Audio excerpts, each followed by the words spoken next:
नमस्कार, आप सभी का स्वागत है हमारे इस यूट्यूब चैनल पर। तो आप सभी को देवउठनी एकादशी की हार्दिक शुभकामनाएं। तो दोस्तों, कार्तिक मास के शुक्ल पक्ष की एकादशी को देवउठनी एकादशी या प्रबोधनी एकादशी कहा जाता है। यह वही पवित्र दिन है जब भगवान श्री विष्णु 4 महीने की योग निद्रा से जागते हैं।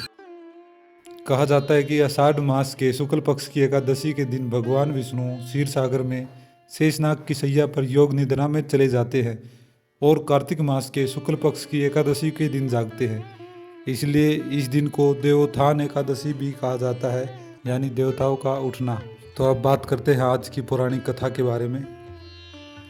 एक समय की बात है जब माता लक्ष्मी ने भगवान नारायण से शिकायत की कि हे प्रभु, आप या तो दिन रात जागते रहते हैं और या फिर लाखों वर्षों तक सोते रहते हैं, और आपके सोते रहने से सृष्टि नष्ट हो जाती है और आपके जागते ही समस्त देवता आपके आदेशों में व्यस्त हो जाते हैं।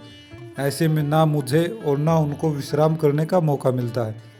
तो माता लक्ष्मी की ये बात सुनकर भगवान विष्णु मुस्कुराए और बोले, हे देवी, तुम्हारी बात बिल्कुल सत्य है। मेरे जागने से देवताओं को और विशेष रूप से आपको विश्राम का मौका नहीं मिलता है। इसलिए मैं वचन देता हूँ कि प्रतिवर्ष वर्षा ऋतु के 4 महीनों तक मैं विश्राम करूँगा। इसे मैं अल्प निंद्रा कहूँगा। इस दौरान संसार थोड़ी देर ठहर जाएगा, लेकिन यह मेरे भक्तों के लिए परम कल्याणकारी समय होगा।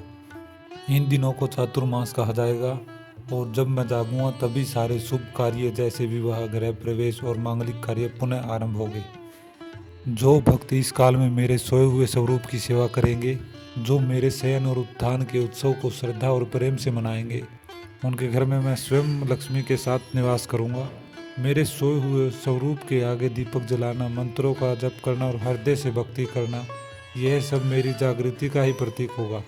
इस दिन भगवान विष्णु और लक्ष्मी जी का पूजन विशेष रूप से किया जाता है और इस दिन तुलसी विवाह भी किया जाता है, क्योंकि ऐसा माना जाता है कि जब भगवान विष्णु जागते हैं तभी शुभ कार्यों की पुनः शुभ शुरुआत होती है।